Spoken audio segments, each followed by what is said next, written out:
You're all set. Let's take a ride with the Suess alphabet. Oh, sure, we've got A's and B's just like you.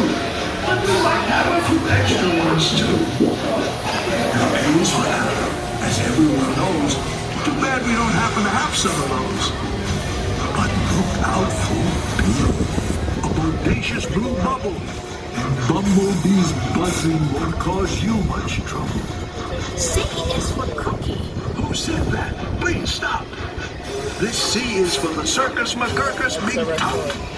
And D, that's a breeze. How about the daring young lad on the flying trapeze? Does anyone's name here start with V? Like Data or David or Dingus McGee? V is for everyone under the sun. F is for friends who are all having fun. G is for green, but we'll get to that. H is for what tops that silly old cat. That's right, the hat on the cat.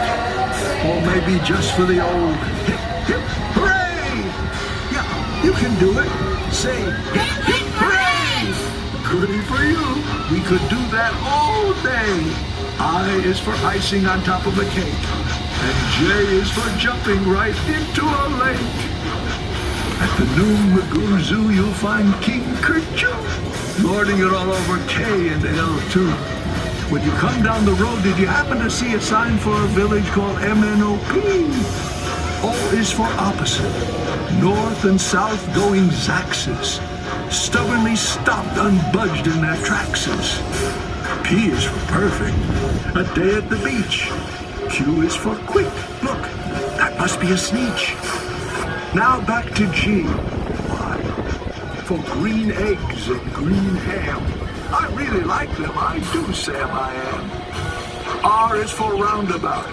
Now you can see we're heading for Sneechtown with S and a T.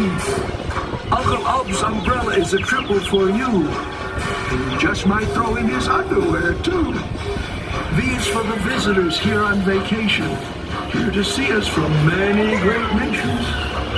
W is for why does this ride have to end? We wish to ride more, so please tell us when. And now X, Y, Z, where the rhyming gets tough. Z is for zero, for the chance we won't say that our ride through Suess Landing was the best of the day. And so, we'll just finish up now with zip, zip,